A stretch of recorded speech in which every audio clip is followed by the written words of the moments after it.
Hi, this is Somdatt. और ये video मेरी 7th पार्ट है on the series of mid life crisis. इससे लास्ट वीडियो जो मेरी 6th पार्ट था उसमें मैं फर्स्ट 1 टू लेके 10 तक अपने different science of mid life crisis के बारे में डिस्कस कर चुका हूँ। और ये मेरी वीडियो उसी का नेक्स्ट पार्ट है जिसमें मैं 11 से लेके 20 तक different science of mid life crisis को एक्सप्लेन करने की कोशिश करूंगा इस वीडियो में।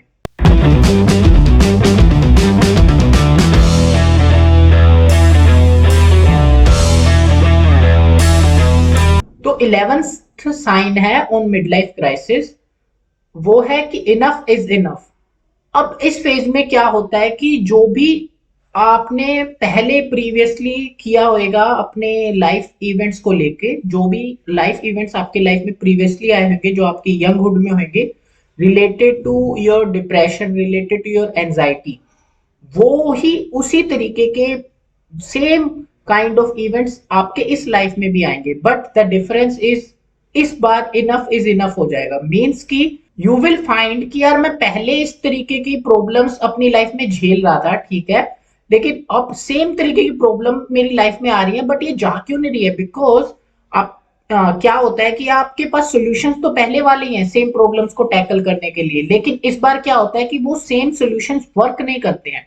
मीन्स कि आपकी प्रॉब्लम में भी सोल्व हो सकती है, बट जो एक हैप्पीनेस मिलती है प्रॉब्लम को सोल्व करने के बाद, वो इस टाइम पे नहीं मिल रही होगी। तो आप कहोगे यार इनफ हो गया यार, कि इतनी सारी एंजाइटी आ रही है, इतनी सारी स्ट्रेस आ रही है मेरे माइंड में, अब तो इनफ हो गया, अब इसे मैं कैसे दूर करूं? ये साइन आपको ऐसे फील होएगा कि जैसे आपने अपनी एंकल को हर्ट कर लिया है या फिर आपकी एंकल ब्रेक हो गई हो। Exactly same kind of pain आपको फील होएगा, आपको इमोशनली, नॉट फिजिकली।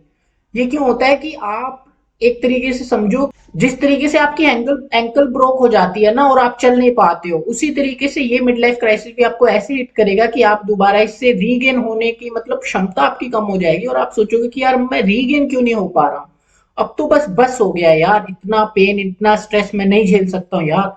आपका जो माइंड होएगा ना, वो एक जैसे होता है ना कि प्रेशर कुकर, प्रेशर बढ़ता रहता है और एकदम ब्लास्ट होता है। कुछ इस तरीके का फील होएगा आपको अपनी लाइफ में कि अब तो यार ब्लास्ट ही हो गया यार उस चीज का स्ट्रेस सा। 12th साइन है कि you want a ट्रेमेंडस change in your lifestyle.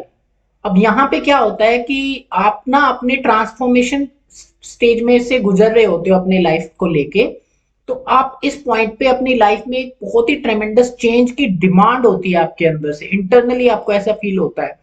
और जिस तरीके से मैं एक एग्जांपल से बताता हूँ, जिस तरीके से एक ककून जो ट्रांसफॉर्मेशन स्टेजेस से गुजरता है ना, लास्ट में बटरफ्लाई बनता है, इसी तरीके से आप भी अपनी इसी कुछ काइंड की स्टेजेस से गुजर रहे होते हो और आप लास्ट में कुछ बनना चाहते हो। Means you have to become like that, but आप ना उस चीज को फील नहीं करते हो कि यार अब क्या मैं बन पा रहा हूँ, क्या मैं सच में बन पा रहा हूँ। तो वो जो बनने की प्रोसेस होती है ना, द प्रोसेस ऑफ बिकमिंग, वो आप झेल नहीं पाते हो इस टाइम। आपका ये जो चेंज होता है वो बियॉन्ड योर एक्सपेक्टेशन होता है और बियॉन्ड योर इमेजिनेशन होता है। आप में इस तरीके का चेंज आ जाता है फिजिकली एंड मेंटली भी। अब यहाँ पे आपको एक सेंस होता है, मीन्स कि आपकी सेंसेस के द्वारा आपको ये रियलाइजेशन होता है कि आप अब ऑथेंटिक लाइफ जीने की ट्राई में लग जाते हो कि अब मैं जो हूँ वो मैं हूँ, अब मेरे को वैसे ही जीना है, अब मेरे को ये फेक लाइफस्टाइल नहीं जीना है जैसे कि इन्फ्लुएंसर्स होते हैं, इंस्टाग्रामर्स होते हैं, या फिर वो बहुत कुछ ऐसे शो ऑफ करते हैं। आप सोचते हो कि यार अब मेरे को वैसी लाइफ नहीं जीनी है यार, अब मेरे को चीट करके या लाई की दुनिया में या फिर एक फेक अपने आप को रिप्रेजेंट नहीं करना है, मेरे को अब एक ऑथेंटिक पर्सन बनना है। जो ये ऑथेंटिसिटी का रियलाइजेशन होता है ना, वो इसी मिड लाइफ क्राइसिस से आपको आता है। अब इस पॉइंट पे क्या होता है ना कि आप अपने बचपन की या फिर आप अपने कॉलेज की यादों को ताजा कर रहे होते हो और आप देखना चाहते हो कि अच्छा मैं किस टाइम पे कितना खुश था। तो आप उन पिछली चीजों को इवेल्युएट करना स्टार्ट कर देते हो और आप अपने ओल्ड लोस्ट जो पैशंस होते हैं ना उनको ढूंढने की कोशिश करते हो। कुछ लोगों का सिंगिंग में इंटरेस्ट हो सकता है, कुछ लोगों का ड्राइंग में पेंटिंग में इंटरेस्ट हो सकता है, कुछ लोगों का आर्किटेक्चर में इंटरेस्ट, कुछ भी इंटरेस्ट हो सकता है। तो वो अपने उस प्रीवियस इंटरेस्ट को ढूंढने की कोशिश करते हैं और लग जाते हैं। और बहुत सारे लोग होते हैं जो इन इंटरेस्ट को रीगेन भी कर लेते हैं, पाते हैं, और वो फिर बहुत खुश होते हैं कि यार ये क्या फेज था मेरी लाइफ में जिसकी वजह से मैं ऐसा हुआ या फिर ये मेरे में चेंज आया है। तो इस चेंज आने से उन्हें पता लगता है कि wow, I was a really beautiful human being, और मैं इस करियर को फोकस्ड करके, अपनी प्रोफेशनल लाइफ को फोकस्ड करके मैं अपनी पर्सनल लाइफ को कैसे किल कर रहा था। आपको ये रियलाइजेशन होता है तो आप अपने इस फिर जो बोलते हैं ना सेल्फ, आप उस सेल्फ को फिर डिस्कवर करते हो और उस फिर सेल्फ से ही आपकी क्रिएटिविटी निकल के बाहर आती है और आप उस एक क्रिएटिव चाइल्ड की तरह जीने लगते हो। 13th जो साइन है वो है लाइफ बिकम्स मीनिंगलेस। अब क्या होता है ना कि इससे पहले, इसे अब निहिलिज्म की तरह भी हम करेक्टराइज कर सकते हैं कि इस जो जो मैंने बताया, जो ये हिट होता है किसका, मिड लाइफ क्राइसिस का हिट, इस हिट से पहले क्या होता है कि आपकी लाइफ बिल्कुल नॉर्मल चल रही होती है, आप अपने बच्चों की केयर कर रहे होते हो, आप अपने अच्छे से ऑफिस जा रहे होते हो, आप वाइफ को वीकेंडली घुमाने ले जा रहे होते हो, तो आप सारा कुछ रेगुलरली कर रहे होते हो। लेकिन जैसे ही ये आपको मिड लाइफ क्राइसिस का सेल्फ रियलाइजेशन होता है और ये इतनी जोर से हिट करता है ना, ऐसे लगता है कि किसी ने स्विच को फ्लिप कर दिया है, ऑफ से ऑन कर दिया है। तो आपको ना हर चीज मीनिंगलेस लगने लगती है। आप जो काम कर रहे हो वो भी आपको मीनिंगलेस लगता है। आप सोचते हो कि मैं पैसे अर्न कर रहा हूँ, किसके लिए कर रहा हूँ, ये पैसे सेव कर रहा हूँ, किसके लिए कर रहा हूँ, मैं खुद को एंजॉय नहीं कर पा रहा हूँ तो मैं किसके लिए कर रहा हूँ, कोई मेरी बात नहीं सुन रहा है, एक्सेट्रा एक्सेट्रा। तो ये kind of self destructive loop से स्टार्ट हो जाती है आपके कंटिन्यूसली माइंड में। तो आपको ये समझने की जरूरत है कि life is not meaningless, but ये आपका जो माइंड है आपको ट्रिगर कर रहा है उस टाइम, उस पर्टिकुलर टाइम पे सोचने के लिए कि life is meaningless. 14th sign है you will not get any kind of motivation for your daily daily work. और ऐसे समझ लो कि जो भी आप पहले काम कर रहे थे ना, इस हिट से पहले आप डेली उठते थे, डेली वर्क करते थे, तो आपको एक सेल्फ रियलाइजेशन रहती थी कि यार you are doing something good. लेकिन उसके बाद क्या होता है ना, जैसे ये मिड लाइफ क्राइसिस हिट करता है आपको, तो आपको हर चीज मीनिंगलेस लगती है और आप में ना वो मोटिवेशन सी खत्म हो जाती है। फिर आप उतने एनर्जेटिकली होके वर्क को फोकस्ड होके काम नहीं करते हो और आप किसी भी चीज को लेके फिर सीरियसनेस लैक कर देते हो, चाहे वो आपकी फैमिली हो, चाहे आपका करियर हो, चाहे आप वॉलंटियरली कुछ भी कर रहे हो। तो उस चीज में आपका जो क्यूरियोसिटी आती है वो किल सी होने लगती है। आपको ना उस चीज में उतना एक्साइटमेंट या थ्रिल या फिर जो होता है ना motivation, special kind of motivation होता है, वो नहीं आता है। आप सुबह उठते हो और आप कहते हो फक, अब क्या है यार, अब मेरे को फिर ये करना पड़ेगा, मेरे को फिर ऑफिस जाना पड़ेगा, मेरे को फिर ये करना है, वो करना है। तो इस तरीके के आपके अंदर सेल्फ डाउट्स आने लगते हैं। तो सडनली जितनी भी चीजें आपकी लाइफ में प्रीवियसली एग्जिस्ट कर रही थी ना, इस हिट के बाद वो उतनी, क्या बोलते हैं, मीनिंगफुल्ली एग्जिस्ट नहीं करती। तो आपको ना वो लैक ऑफ पर्पस नजर आता है उन सब टास्क को करने का। 15th साइन है you feel your past is wasted. क्या होता है कि जब आपको मिड लाइफ क्राइसिस हिट करता है तो आप सोचते हो कि मेरा जो पास्ट था ना, आप उसे इवेल्युएट करते हो। जैसे इवेल्युएट करते रहते हो तो आप कहते हो, लिस्ट बना रखी है कि अच्छा ये करना था, फक ये नहीं हुआ, ये करना था ये भी नहीं हुआ, ये बनना था ये भी नहीं हुआ, ये करना था ये भी नहीं हुआ। तो आप ऐसे ऐसे लिस्ट बना लेते हो।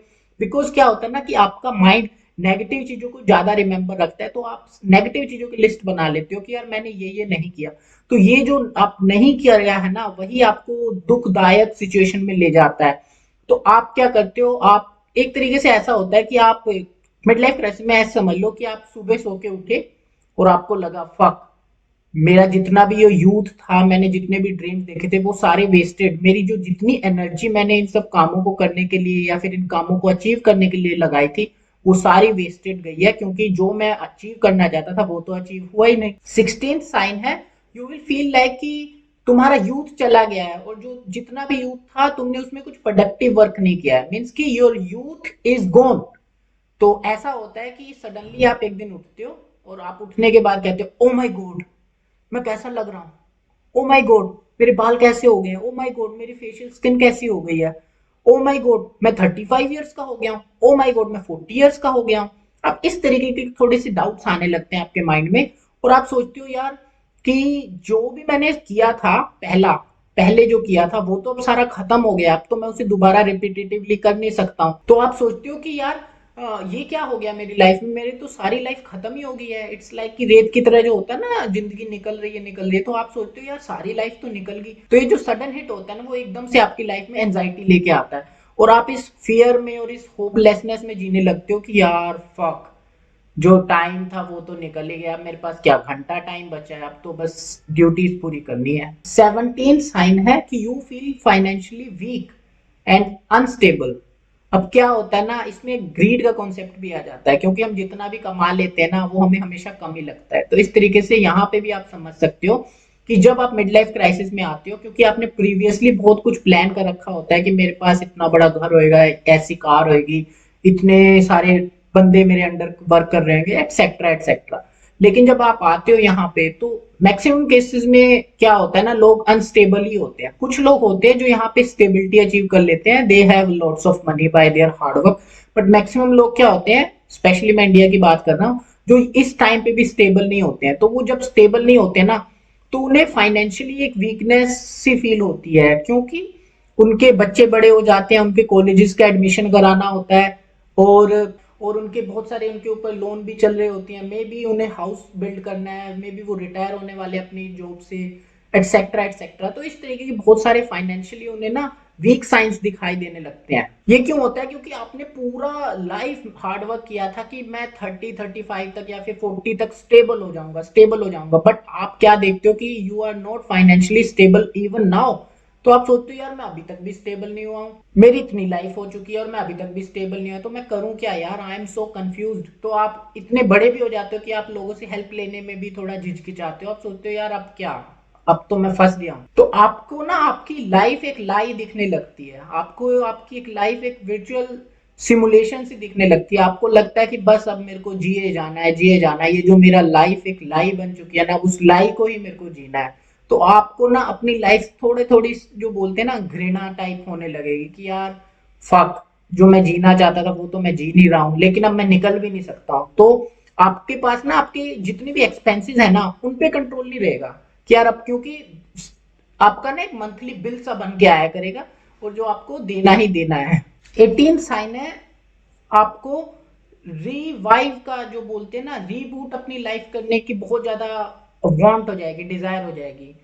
तो आप क्या करोगे, क्योंकि आपने बचपन में जो चीजें सोची थी ना कि यूथ में मेरे को ये चीजें करनी है, आप वो चीजें अपने प्रोफेशनली करियर बिल्ड करने, या फिर आपके ऊपर कोई प्रॉब्लम हो सकती है जिस प्रॉब्लम की वजह से आपने वो डिजायर्स अपनी सप्रेस करके रखी हुई थी।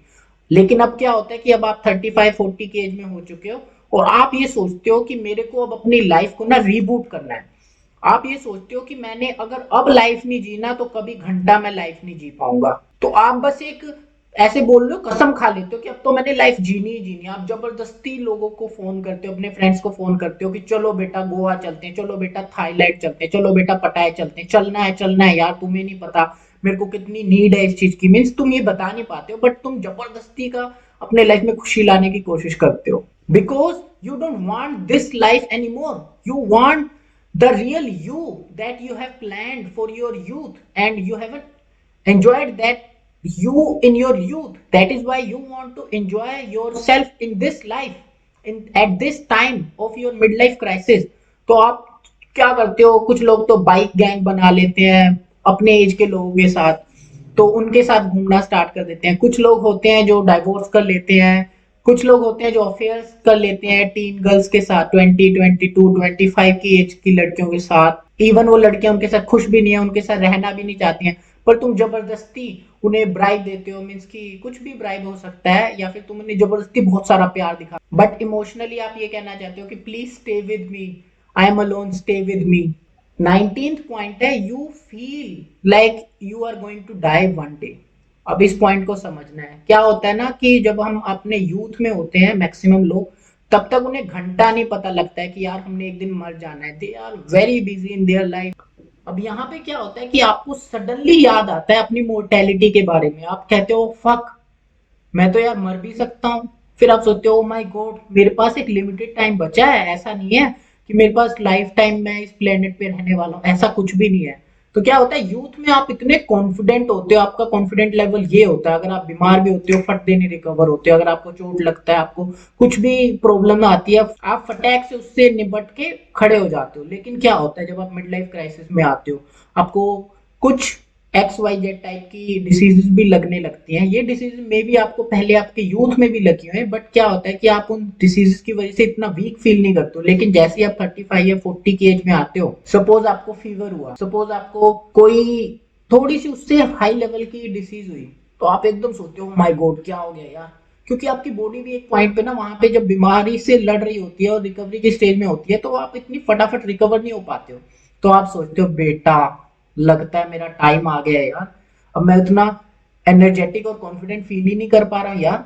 आपको एक तरीके एक पॉइंट पे लगता है यार कि यार क्या पता मैं मरी जाऊं, सच में क्या पता मैं मरी जाऊं, तो आपको ना मोर्टेलिटी का आपका आभास हो जाता है। तो जब आप उस बीमारी से गुजर रहे होते हो तो आपको हर जगह नेगेटिविटी ही दिखाई देती है और आपको अपनी उस मोर्टेलिटी का डर सा सताने लगता है। तो आप क्या करते हो, आप अपने इस अंदर की क्रिएटिव डिजायर है ना उसको जगाने की कोशिश करते हो, बहुत सारे लोग उसे जगा भी लेते हैं। 20th एंड लास्ट साइन है, वो साइन है इवेल्युएशन का और एनालिसिस का और पास्ट रिग्रेट का। अब इसको समझना कि इस पॉइंट पे आके आप क्या सोचते हो ना, आप अपने पास्ट के रिलेशनशिप को लेके, आप अपने पास्ट के एक्स पार्टनर को लेके बहुत ज्यादा सोच में चले जाते हो, नोस्टैल्जिया में चले जाते हो। आप सोचते हो कि यार मीन्स कि आप ऐसे सोचते हो कि काश मैं उस लड़की को उतना टाइम दे देता, काश मैं उस लड़की के साथ वहां घूमता, ये करता वो करता, एक्स वाई जेड आपके माइंड में आते हैं और आप उन पास्ट के रिलेशनशिप को ना कंपेयर करते हो। मे बी आपके मल्टीपल रिलेशन रहे हैं पास्ट में, तो आप उन पास्ट के रिलेशनशिप को कंपेयर करने लगते हो, यार कि वो लड़की अच्छी थी, अच्छा यार वो लड़की अच्छी, तो आप इस तरीके का कुछ सोचने लगते हो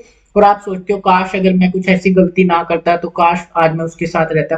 और मैं जिसके साथ रह रहा हूँ आप उसको इतना रिस्पेक्ट नहीं देते हो, क्योंकि इस टाइम पे आप अपने पास्ट को ज्यादा मिस कर रहे होते हो। आपने अपने पास्ट में किसी लड़की को बहुत ज्यादा टाइम दिया होता है क्योंकि उस लड़की के साथ आपको बहुत ही अच्छी फील आई होती है। लेकिन अभी क्या होता है ना, सपोज आप अपने मिड लाइफ क्राइसिस में हो और आपको कोई लड़की मिलती है जिससे आपको सेम टाइप की फील आती है जो पहले आपकी लाइफ में जो लड़की आई थी उससे आ रही है। लेकिन अब यहाँ पे आप क्या करते हो ना, यहाँ पे आप उतना टाइम देने से डरते हो। सपोज आपने पास्ट अपने रिलेशनशिप को बहुत ज्यादा टाइम दिया है कि चीजें अच्छे से मेंटेन करी, हर रिलेशनशिप को बनाने की कोशिश करी, पर अब इस पॉइंट पे आके ना आप सोचते हो यार फील आ रही है, लड़की बहुत अच्छी है, बट अब नहीं यार, अब नहीं मैं इतना कर सकता। तो आप इवन उस अपने जो ग्रेटर डिजायर है ना उसको इतना वैल्यू नहीं दे पाते हो इस टाइम पे, क्योंकि आपने अपने पास्ट में देखा कि यार मैंने इतना टाइम दिया था, लास्ट में रिजल्ट तो कुछ नहीं आया, मीन्स कि लास्ट में तो अब हम साथ में नहीं है ना, तो मैं इस लड़की को क्यों दूं। तो यहाँ पे आके ना आप अपने टाइम की बहुत ज्यादा वैल्यू कर लेते हो। तो आप यहाँ पे थ्रिल चाहते हो, एक्साइटमेंट चाहते हो, एंजॉयमेंट चाहते हो, but very fast, not for long, कि आप फिर से दोबारा रिलेशनशिप करो, 3-3 4-4 साल तक डेटिंग करो, उसके बाद आप ऐसा नहीं। यू वांट कि भाई देख, आप ऐसे की लड़की को एक तरीके से आप साइकोलॉजिकली सिग्नल दे रहे हो कि देख मेरे पास इतना टाइम नहीं है, रिलेशनशिप रखनी है तो रख, नहीं रखनी है तो मत रख, पर मैं इतना ज्यादा टाइम नहीं देना चाहता हूँ तेरे को, दैट्स इट।